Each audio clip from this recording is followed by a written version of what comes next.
Olá, seja muito bem-vindo a mais um Minuto Miqueleto. No programa de hoje eu recebo uma das maiores lideranças do PT na região sul de São Paulo, o vereador Geison Silva. Obrigado, Miqueleta. É um prazer estar aqui hoje falando com você, com toda a sua audiência aqui. A gente trocar uma ideia, falar um pouco do que a gente acha da cidade de São Paulo, do estado e do país. Legal, vereador, obrigado. Eu quero te agradecer antes de tudo, porque a agenda de vocês é apertada. E conseguir um horário para você vir no programa, para a gente poder discutir São Paulo, discutir demandas de periferia é sempre muito bom. E quem assiste agradece, porque te conhece um pouquinho mais de perto. Obrigado, eu que agradeço. Para mim é sempre uma honra, né, poder falar, né, com a população da cidade de São Paulo, com todo mundo que assiste aqui ao seu programa, a sua audiência, aqui o seu podcast. Para mim é uma grande honra estar aqui com você hoje. Obrigado, Jason. Você vem da Zona Sul, um reduto ali onde tem vários políticos locais, né? Você tem o prefeito Ricardo Nunes, tem vários vereadores. E como é que foi a sua luta na campanha? Porque você, logo de prima, já ganhou a eleição. Você sabe que, na verdade, é o seguinte, né? Eu falo que eu já nasci na luta política, eu nasci no Partido dos Trabalhadores, né? Então eu já nasço de uma história política de luta, né? A minha avó, Chica da Silva, ela tem uma história muito parecida com a de milhares de nordestinos que vieram para São Paulo tentar a vida melhor. O irmão da minha avó tinha sido assassinado lá na Paraíba, porque ele era do sindicato rural lá na Paraíba e os fazendeiros mandaram matar ele. A família veio da Paraíba para a cidade de São Paulo, andou por vários estados da federação e parou em São Paulo, na Zona Sul, no Grajaú, né, na década de 70. E a minha avó, como uma migrante sem casa, ela ingressou no movimento de moradia. Né? Então ela foi uma grande liderança do movimento de moradia, fundadora do Partido dos Trabalhadores e das Trabalhadoras. Foi candidata na chapa de 1982, então a primeira chapa do PT, ela foi candidata a deputada federal. Então eu me orgulho muito dessa história, né, de ser neto de uma das fundadoras do PT. Minha avó mora até hoje no mesmo lugar, mora lá no Grajaú. Eu tenho um orgulho danado dessa história dela. E aí veio a militância. Então eu já nasci nesse berço de militância, envolvido com as lutas sociais, entendendo as dificuldades da periferia e entendendo que a gente precisa lutar. Né? Eu costumo sempre falar que o Emicida tem uma frase que tudo que nós tem é nós. E se tudo que nós tem é nós, a gente tem que se fortalecer, se ajudar e eleger políticos que é da quebrada. Isso. Né? Então, acho que tem essa trajetória. Então, eu já nasci num berço político, já nasci na Zona Sul, vendo a efervescência cultural. Né? Não sei se você sabe, Miqueleto, para quem nos assiste, a Zona Sul e o Grajaú tem uma das melhores rodas de samba. Tem lá o samba da praça, o pagode da 27, o samba do Cipro, o samba da esquina. Né? A gente tem um berço de rodas de samba ali, né? O samba da vela em Santo Amaro. Né? Então a Zona Sul, esse berço de cultura, de luta social, e é nesse contexto que eu me formo como cidadão, como gente e como ator político da região da Zona Sul de São Paulo. É legal porque as pessoas, os moradores do entorno, eles veem em você um representante, eles veem em você uma voz que nem sempre eles possuem dentro da periferia, né? A periferia, ela carece de pessoas e de instrumentos que possam levar os trabalhos deles à frente, e você que representa através do parlamento, através da Câmara Municipal e das suas passagens também por Câmara Municipal, não só de São Paulo, né, como Diadema também, você consegue ter uma abertura e poder estender ainda mais seu trabalho, né? Não, eu acho que teve uma trajetória muito importante, né? Então, como eu estava dizendo, eu nasci nesse contexto político-social da Zona Sul de São Paulo, ingressei na militância partidária, né, muito cedo, ainda na juventude, fui militante da juventude do PT, com eu me orgulho muito de ter feito parte da primeira executiva nacional, quando deixou de ser setorial e virou instância partidária. Então, fui o primeiro secretário nacional de formação política da juventude do PT. Né? Me orgulho muito dessa trajetória que eu tive no partido, de militar no diretório zonal, de ser membro da direção estadual do partido. Trabalhei com o deputado Vicente Cândido, com quem eu aprendi muito. Né? O Vicente Cândido tem uma relação muito umbilical com a cultura, com o desenvolvimento econômico. Ele foi a primeira pessoa a falar sobre empreendedorismo, inclusive dentro do PT. Então, eu me orgulho muito de ter trabalhado com o Vicente Cândido, tanto quanto deputado estadual, quanto deputado federal. Depois eu passei pelo gabinete do hoje deputado Alfredinho, mas à época vereador, então eu fui chefe de gabinete do Alfredinho. Pude conhecer o parlamento de perto, né? Então eu falo o seguinte, eu tive um grande aprendizado na vida, né? Antes de estar vereador. Porque a gente não é, a gente está, né, Miqueleto? A gente está numa função pública que o povo deu pra gente. Isso me incomoda muito quando as pessoas falam, eu sou o vereador. Não, você está vereador. Né? Ninguém nasce uma coisa. Mas isso me ajudou muito, toda essa trajetória, porque eu passei pela Câmara Municipal de São Paulo, passei pela Assembleia Legislativa, pela Câmara Federal. Que base, hein? E depois eu tive a oportunidade, fui convidado pelo prefeito Felipe, na cidade de Diadema, para ser o secretário de governo dele. Legal. A Secretaria de Governo, lá em Diadema, ela cuida da articulação política, cuida da gestão do governo junto às outras secretarias, e meio que faz o papel de chefe de gabinete do prefeito também. Então você imagina o seguinte, ó, hoje na cidade de São Paulo, você tem o secretário da Casa Civil, o secretário de governo, o secretário de Relações Institucionais e o chefe de gabinete do prefeito. Aqui é tudo dividido. Aqui é tudo dividido. Lá era uma coisa só. Acúmulo de função, Um acúmulo hein? de função. Então a Secretaria de Governo cuidava de tudo isso. Mas um aprendizado gigantesco também, Um grande né? aprendizado, uma grande escola. Eu falo que eu fiz umas 10 faculdades em 3 anos e meio de governo. Que bacana. E você falou um ponto que eu achei interessante e até é muito oportuno tocar nesse assunto, referente aos jovens, né? Nós temos uma camada de jovens hoje, de jovens eleitores, que vão votar pela primeira vez e às vezes não tem uma absorção sobre o que é a política e o que ela impacta na vida das pessoas, né? É importante você, que é um vereador jovem, poder falar um pouquinho como é que eles devem observar a política. A primeira coisa, é engraçado até você falar isso, vindo pra cá a gente estava falando disso. Eu acho que a política trata o jovem de maneira muito caricata. Então toda vez que, vamos fazer uma campanha, né? É tudo estereotipado, sabe? Tipo assim, nós precisamos falar com o jovem. Faz um grafite, põe uma Juliette, faz um negócio de skate. Não é isso. Tem um jovem que é dessa linguagem, mas tem um jovem que não é. Então acho que você tem que falar com o jovem como ele é mesmo, um adulto. Trazer a realidade, né? Trazer dele, a realidade da periferia, a realidade do dia a dia, daquilo que ele vive, da oportunidade de educação, de emprego, de ascensão social, né? De ter renda. Né? O jovem hoje ele tem uma vida social, como é que a gente organiza isso, né? Do ponto de vista de política pública? Né? Então acho que tem um problema, tem um distanciamento da política institucional e da realidade desse jovem. Por isso que o jovem muitas vezes não quer saber de política. Ele está partidário. Ou é capturado por esse sentimento abstrato da extrema-direita. Né? Desse empreendedorismo sem justificativa, sem consequência. Eu sou presidente, Miqueleto, da Frente Parlamentar em Defesa do Micro e Pequeno Empreendedor Periférico. Legal. Porque eu sempre falo uma coisa.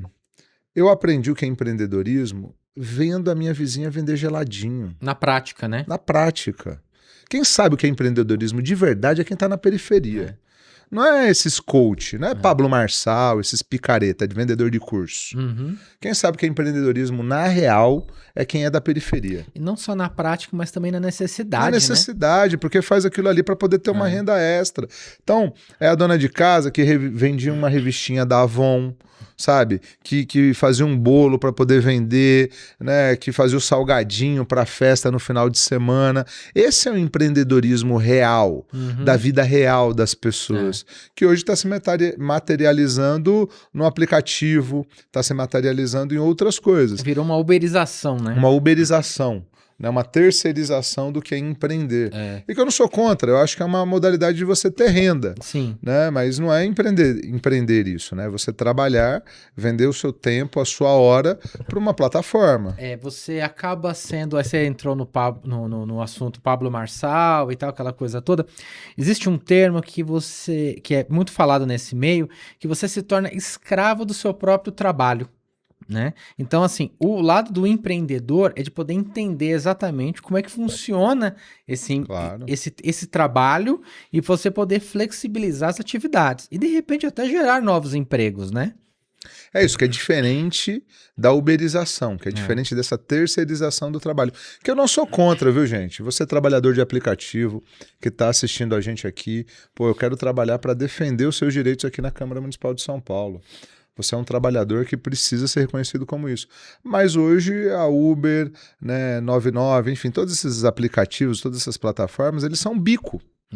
Ele é aquele bico que você faz. Sabe aquela pessoa que fazia o bico de garçom no final de semana, na festa e tal? Então hoje trabalhar por aplicativo é um bico. Sim. Né? Então você não é nem um trabalhador formal, porque você não tem os direitos da CLT, e você nem tem a possibilidade de expansão quando você é um empreendedor.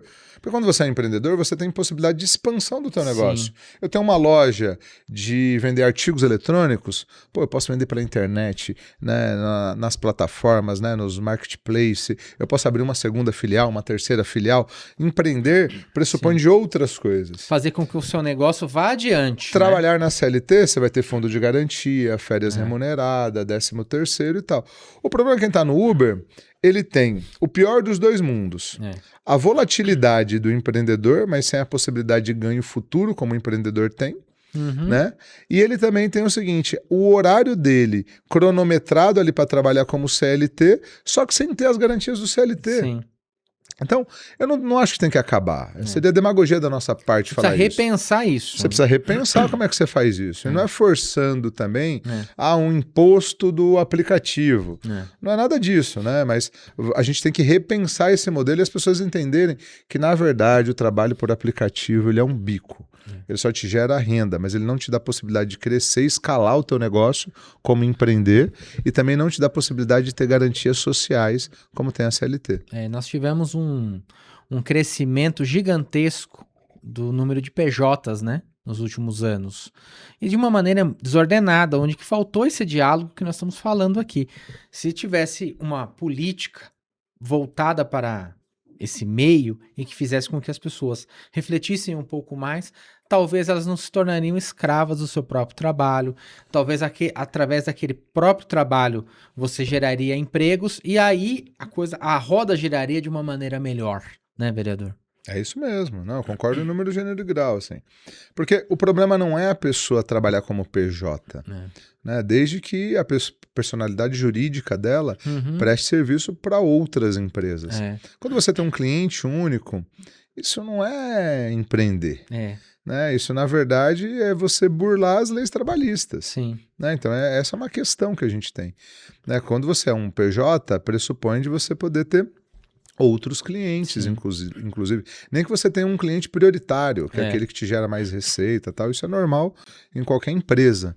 Né? Poxa, esse cliente aqui eu tenho atenção especial. Pô, eu não estou conseguindo atender os pequenos, eu vou, né, fazer isso aqui. Mas não é exclusivo. Sim. Não é um contrato de exclusividade, necessariamente. Né? Nós temos que ter uma visão um pouco mais aberta sobre o que é empreendedorismo. É que nas escolas nós não temos uma base, né, para isso. Tem muitas pessoas que se formam e não sabem mais ou menos como é que funciona. E vão aprender na raça o que é o empreendedorismo, o que é administrar seus ganhos financeiros. Boa parte da população peca por isso.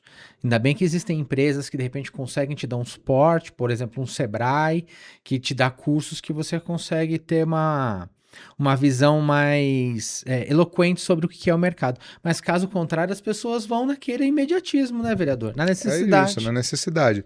E tem um problema também, essa coisa da pejotização que você está falando. Então, por exemplo, muitas empresas chegam, né? Então, Miqueleto, você trabalha aqui comigo. Vamos fazer o seguinte, você ganha 3 pau aqui comigo, eu gasto 6 com você, faz uma PJ, eu te pago 5. Talvez você está apertado num momento ruim da sua vida, né, filho pequeno e tal, não sei o que, você topa.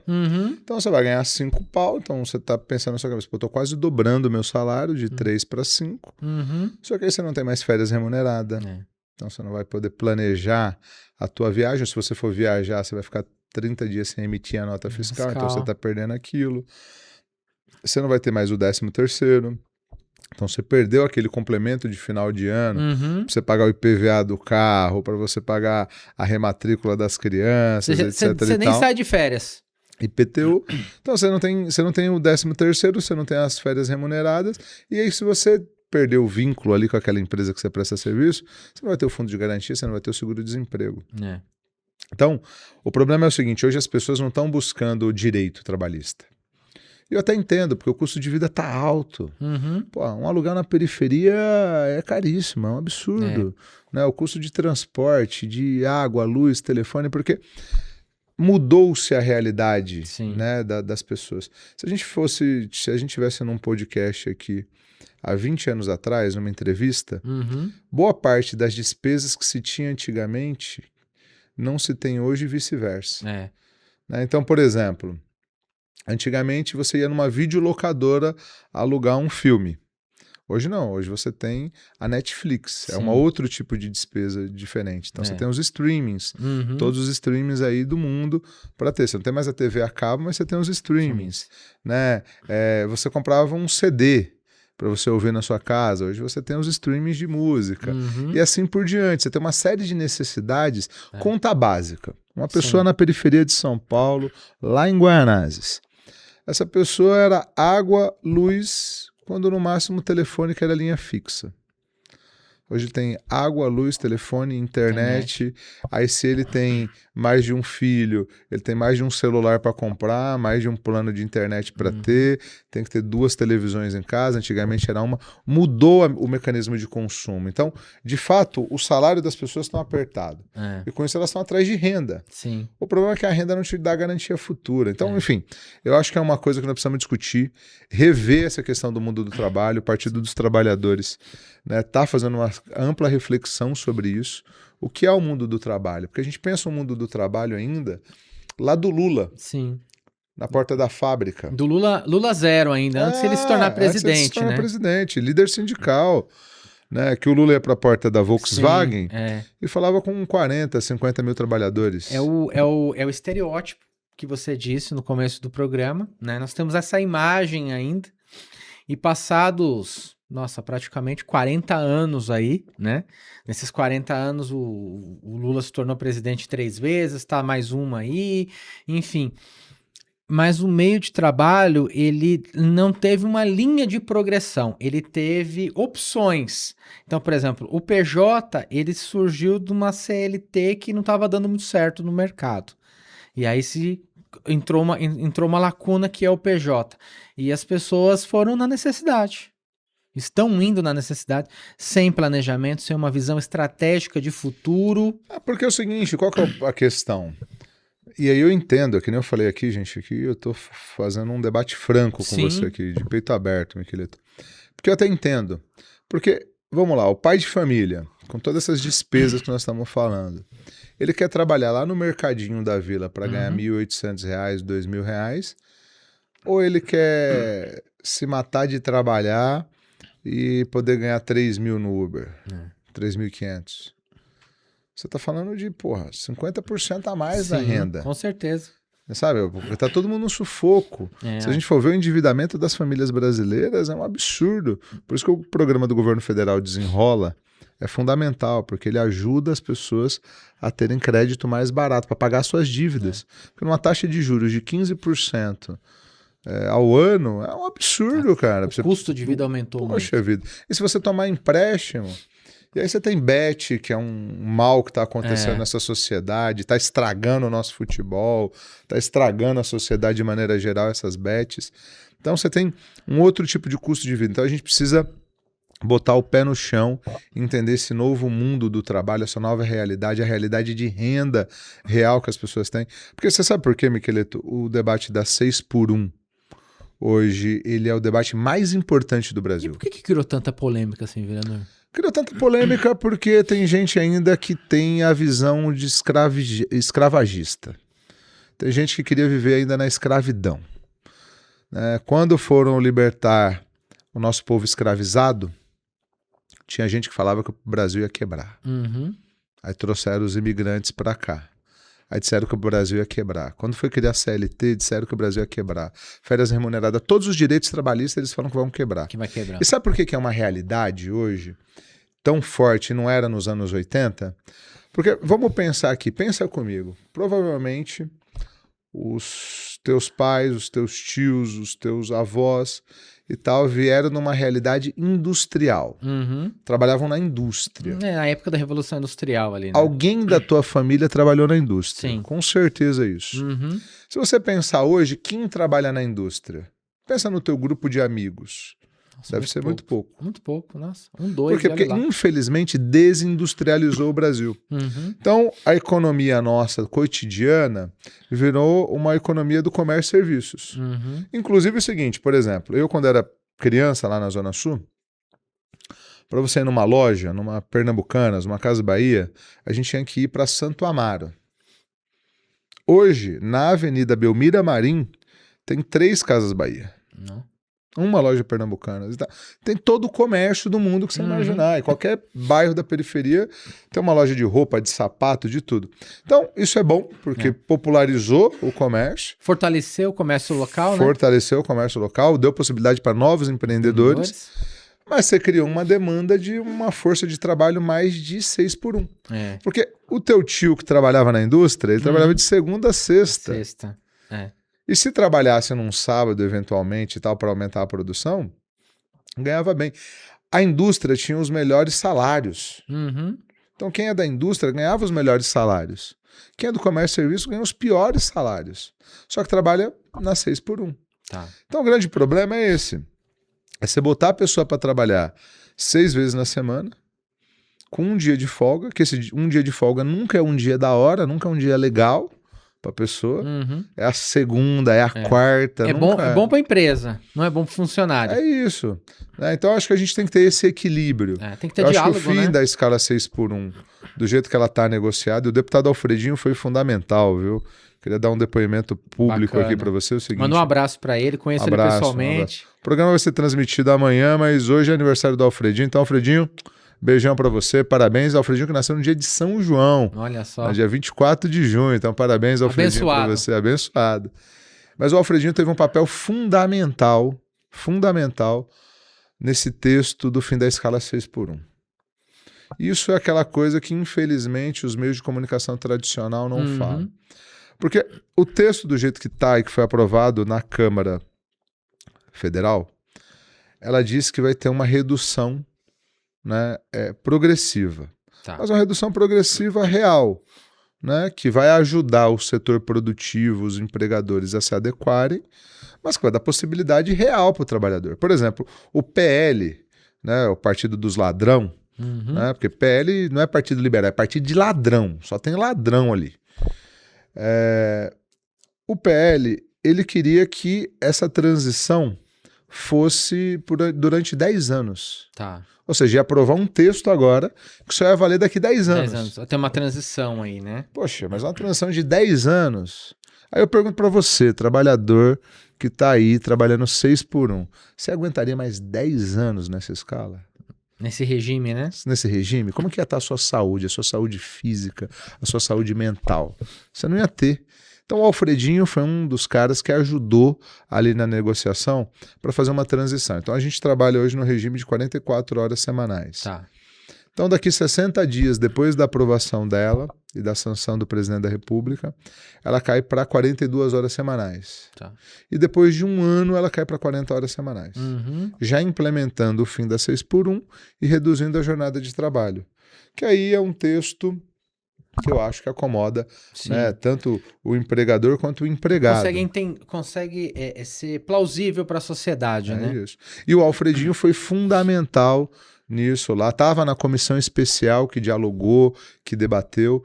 E aí é o que eu falo, né, que era o começo da nossa conversa, a importância da gente ter parlamentares, né, de ter vereadores, deputados que entendam essa realidade. O Alfredinho só entende essa realidade porque, apesar de recentemente, né, ter se aposentado na indústria, o Alfredinho começou a sua vida trabalhando na escala 6 por 1, inclusive. Então ele sabe o que Viveu é. a realidade de perto, Viveu a realidade, né, na pele. Isso acontece com muitos políticos do PT. Eu trouxe vários aqui, né? Você é mais um desses representantes, que é muito bacana você ouvir todos os lados. E eu faço a mesma pergunta para quase todos. Essa polarização, como é que você enxerga? Porque nós estamos aí diante de uma eleição aí pesada, né? Uma eleição presidencial é uma eleição pesada, uma eleição cheia, né? Não só cheia de ataques, mas também cheia de propostas. E como é que você enxerga tudo isso? Bem, primeiro que eu acho que essa é uma polarização que quem perde é o trabalhador. Porque, vamos lá, de um lado, e aí assim, me incomoda muito quando as pessoas falam que você tem uma extrema direita e uma extrema esquerda. Não, que você tem uma extrema direita, pronto, acabou. E ela que está polarizando o país. E polarizando com falsas polêmicas.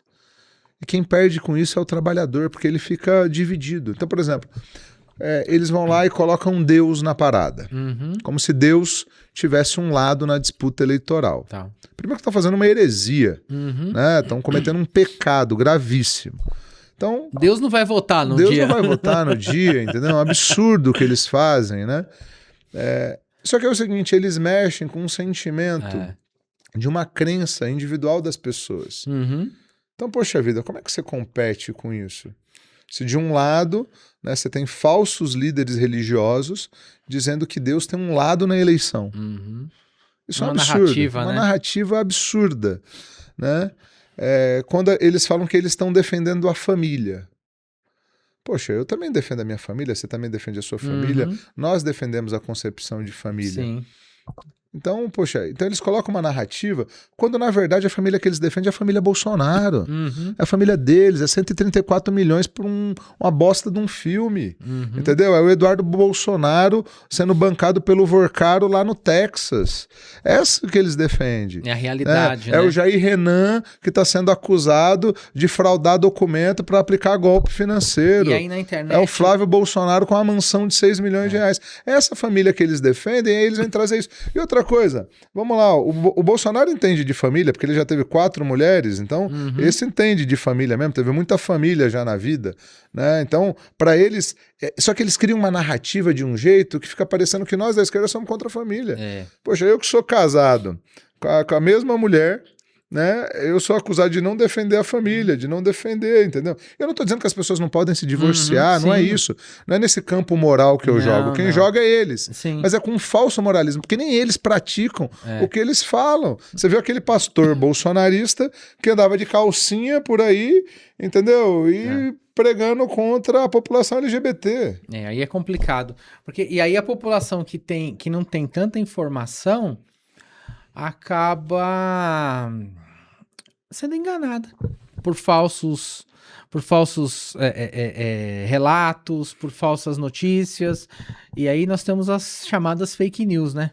É isso, não, é só, esse povo só vive de fake news. Pessoal, vamos lá, e aí eu desafio aqui, quem está assistindo a gente aqui, Miqueleto, dê um relato para mim de uma igreja que o Lula fechou, porque falaram que o Lula ia fechar a igreja. Eu não conheço uma igreja que foi fechada pelo presidente Lula. Pelo contrário, quem criou o Dia Nacional da Marcha para Jesus foi o presidente Lula. O Dia do Pastor foi o presidente Lula. Tanto que nessa quem transformou em atividade cultural, né, a música gospel foi o presidente Lula. Então, poxa vida, que história é essa? O Brasil vai virar uma Venezuela, nós vamos embora do país. A Cacau Show nunca vendeu tanto chocolate quanto na Páscoa desse ano. O velho da van tá lucrando pra caramba e sobe no loja. Tá rindo, né? Tá que nem o Alcolumbre bicho, tá só mentira que esses caras falam, entendeu? E você tocou num assunto interessante do presidente Lula na Marcha para Jesus. Ele não foi esse ano, né? Até mandou um áudio lá, ligaram para ele, enfim. Achei legal o posicionamento dele não ir para não dar conotação que ele tá fazendo campanha. Isso é bacana, né? Porque às vezes o parlamentar, o presidente, o prefeito, ele pode usar ali um palco para se mostrar para as pessoas, né? É isso. Não, o presidente Lula, na minha opinião, ele é um verdadeiro republicano. Ele é uma pessoa que sabe dar um verdadeiro chefe de Estado. Né, que sabe respeitar a laicidade do Estado, porque o Estado é laico, né, então a gente tem que respeitar isso. Diferente, né, daqueles demagogos que foram na Marcha para Jesus, né, atrapalhar inclusive a fé de um monte de gente que estava ali de boa fé e transformar aquilo num ato político. A gente tem que separar, a gente avançou na história do mundo para separar religião e política. E agora esses fundamentalistas querem fazer de novo a mesma coisa. Religião é uma coisa, o Estado é outra coisa. A gente não vive mais em sociedades monarquistas, a gente não vive mais, né, numa sociedade teocrática. E o que eles querem fazer é voltar a isso. Então, o Flávio Bolsonaro, quando vai lá, além de cometer crime eleitoral, eu acho que o Flávio Bolsonaro, até o final dessa eleição, vai se tornar inelegível e pode ser preso, inclusive, por isso. Você acha que de repente ele vai para a urna, o nome dele vai para a urna, ele concorre... Não sei se vai, Miqueleto. Não sei se vai. Há rumores, vereador? Se a nossa justiça for séria, o Flávio Bolsonaro tem que ser impedido de disputar a eleição, porque ele está cometendo crime. Ele foi fazer campanha nas igrejas, dentro das igrejas. O STF já deu resolução que não se pode usar a igreja como palanque político. Ele foi na Marcha para Jesus fazer o quê? Fazer campanha, falar que nós estamos vivendo uma guerra espiritual. Você entrou num ponto legal. STF. Nunca se falou tanto do STF como nos últimos 5 anos aí. Gestão Bolsonaro para cá, o STF tem tomado um posicionamento, né? E uma divisão de poderes junto ao Executivo e o Legislativo muito grande. Como é que você, que é um parlamento, você é uma pessoa que já trabalhou... Câmara, Assembleia, hoje você está aqui na Câmara Municipal de São Paulo. Como é que você vê isso? Porque a população às vezes não tem essa visão. Eu acho que nós temos que ter a separação dos poderes. Né? Vou te falar que é um tema bem complexo, essa do judiciário. De fato, tem coisas que eu acho que o judiciário tenta entrar naquilo que é o campo do legislativo, que é o campo do executivo. Do mesmo jeito que eu acho que o executivo não tem que entrar naquilo que é de pauta legislativa e vice-versa, o judiciário também tem que se ater né, ao papel dele. E muitas vezes eu acho que tem uma sobreposição. Né? Tem algumas críticas que se tem, inclusive da direita, ao sistema judiciário, que eu concordo.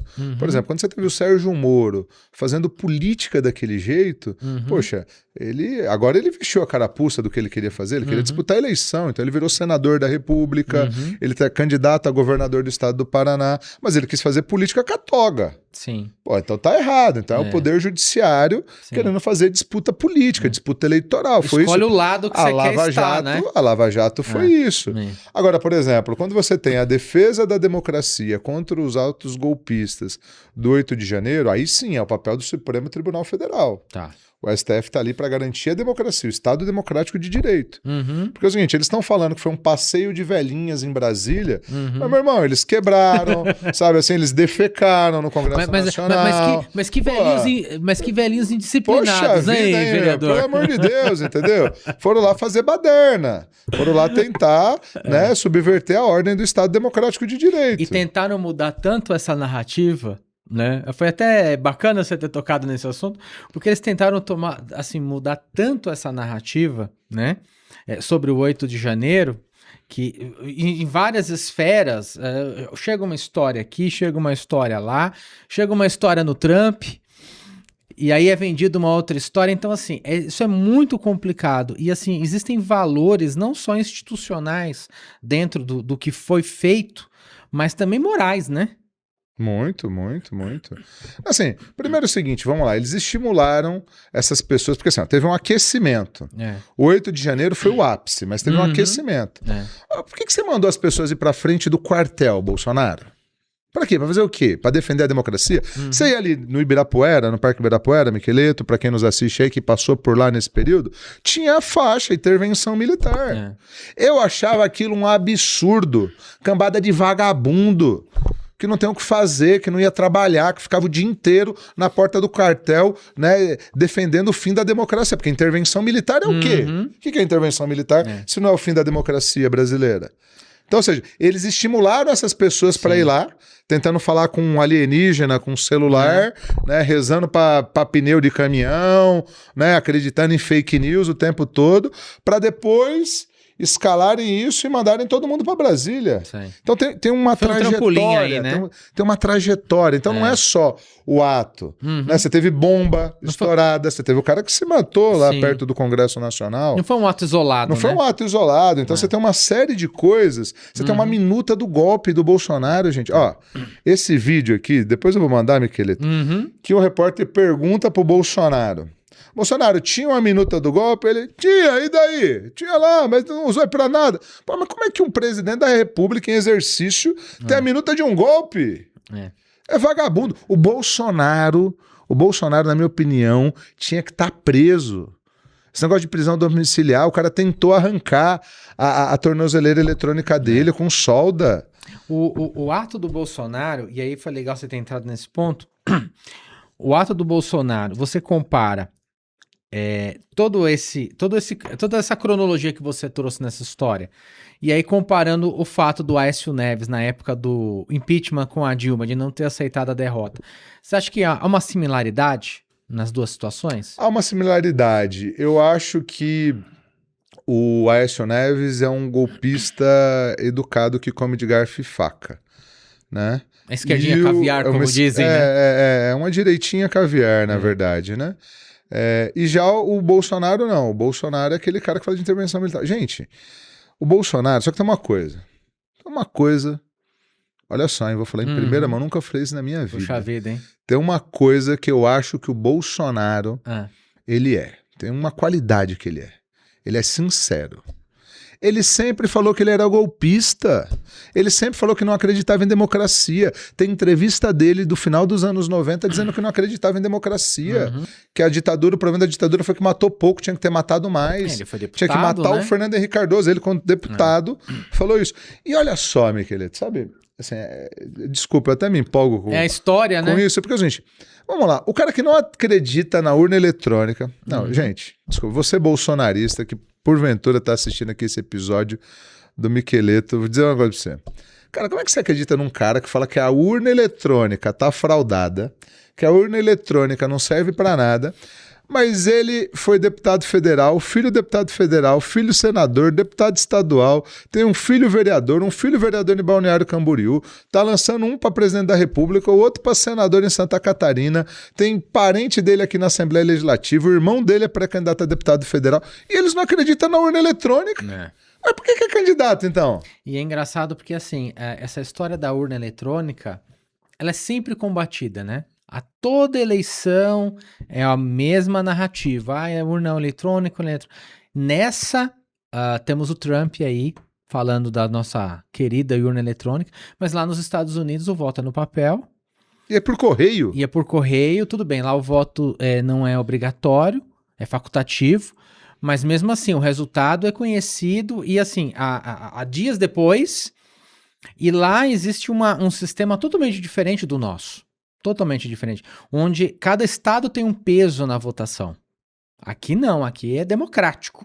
Aqui se o cara ganhou com a votação legal, ok, bateu tantos votos em tal lugar, ganhou a eleição, acabou, assume o cargo e acabou. E tem que ser assim, né? O Lula esses dias disse uma frase que foi interessantíssima e vindo dele eu acho que ganha uma conotação ainda maior. Se eu for eleito, ótimo, assumo o cargo. Se eu não for eleito, eu vou fiscalizar. E esse é o fato. O Lula perdeu 3 eleições, então... Miqueleto. 3 eleições. E todas as eleições que ele perdeu, ele reconheceu que perdeu e foi embora. O Haddad perdeu a eleição em 2018 para o Bolsonaro. Reconheceu a eleição, esperou que ele fizesse um bom governo e tal. Pô, só ele que não reconhece. Aí ele não reconheceu. Aí ele foi para Disney, passear na Disney, ver o Mickey Mouse, né? E estimulando as pessoas a tentar dar golpe de Estado aqui, entendeu? É que aquele tal negócio, né, vereador? O país é o mesmo. Nós temos que ter um Brasil forte, um Brasil consistente. Então, por exemplo, você vem da periferia. Quanto melhor a periferia estiver, quanto mais a periferia estiver bem economicamente, financeiramente, gerando emprego, melhor vai ser para todos. Não só para os moradores da localidade. No caso ali, você é do Grajaú. Mas todo aquele entorno, mas de toda a cidade, porque a roda gira melhor, a economia gira melhor, essas pessoas têm possibilidade de melhorar as suas vidas. Caso contrário, como é que fica? Então, essa história de você ficar torcendo a favor e contra é muito complicado. É muito complicado, por isso que, assim, na origem da sua pergunta aqui, essa polarização que a extrema-direita cria, que divide famílias... Né? Hoje tem famílias que não se falam por conta de eleição. Fulano votou em... Né? É isso, não se falam por conta de eleição. E quem criou isso foi o bolsonarismo. Vamos pensar o que era, né, o almoço de domingo de qualquer família, o Natal de qualquer família antes da eleição de 2018. Mesmo com Aécio Neves disputando a eleição em 2014, com Fernando Henrique Cardoso, com Serra, com todas as grandes disputas que tiveram no nosso país, com Collor, né? Era uma polarização no período eleitoral, depois as pessoas tocavam a vida. Quem concordava com aquele governo apoiava, quem não concordava fiscalizava, como você bem falou aqui. A velha política, e a vida tocava. Depois do bolsonarismo, é uma polarização que não acaba. A eleição ela não acaba nunca. né? A eleição, você pode ver, ela dura a vida inteira. De 2018 para cá, nós estamos disputando a eleição. Porque toda hora eles vêm com uma narrativa. E essa coisa da rede social, o papel da rede social, né, no dia a dia das pessoas e polarizando, né? E com essa fake news, com tudo isso que você falou, meu querido. O triste de tudo isso, vereador, é que se diminui o diálogo, né? Então, se você é a favor de um, você é contra o outro. Mas ninguém cresce no consenso, ninguém discute o que é melhor. Então, às vezes, as pessoas deixam de investir porque o fulano, o meu presidente é qual? E aquele ali? Pô, mas eu não votei nele, então eu não vou investir. E não é assim. As coisas não deveriam ser feitas, raciocinadas dessa forma, né? E só para você ter uma ideia, o presidente Lula foi o presidente em exercício agora que mais investiu em Santa Catarina, por exemplo. O presidente Lula agora Reduto eleitoral investiu do Bolsonaro, mais recursos em Santa Catarina do que o Bolsonaro nos 4 anos anteriores. Então, ou seja, o presidente Lula é uma pessoa que pensa no bem-estar do país, nos estados da federação. Ele não vai governar com fígado, de dizer, esse estado não votou em mim, não vai votar em mim, porque boa parte do estado de Santa Catarina, segundo as grandes pesquisas aí, né, também continua não votando no presidente Lula, mas nem por isso ele mudou, ele está investindo em todos os estados da federação, de maneira, né, proporcional ao desenvolvimento regional de cada estado, de cada localidade do país. Então, o presidente Lula é um verdadeiro democrata. Esse sim pensa no país, diferente do bolsonarismo que está aí, infelizmente, que tem muita força ainda política, muita força eleitoral, a gente tem que reconhecer isso, que se utiliza de falsas polêmicas, como eu disse aqui, se utiliza de fake news, né, se utiliza de mentiras. Porque esses caras são mentirosos. Legal. Vereador, antes da gente encerrar, muito obrigado pela presença, foi um prazer bater um papo contigo. Vamos para o nosso quadro Tiro Curto, Jogo Rápido. Tá? Uma palavra que define a periferia. Garra. Uma prioridade para São Paulo hoje. Distribuição de renda. Grajaú em uma palavra. Meu país. Eles falam que é Guarujapiranga, né? Tem os apelidos lá, são ótimos. O maior desafio de um vereador. Fazer valer o voto das pessoas e fazer com que a gente represente essa grande cidade, assim. Porque ganhar uma eleição logo de cara é para poucos, viu? E você sabe, eu sei que é o jogo rápido, mas só para falar uma coisa aqui, Miqueleta, me deixa muito triste a gente viver na maior cidade do país, a cidade mais rica da federação, um orçamento de 139 bilhões de reais, e você ir num posto de saúde e não ter um dipirona para dar para uma criança, não ter um pediatra. Então isso dói muito, assim. Como vereador, acho que o maior desafio é fazer com que o recurso público chegue na ponta, né? Legal. E uma mensagem para quem acredita que a política pode transformar vidas. Primeiro é o seguinte, se você não acredita na política, seja você um político.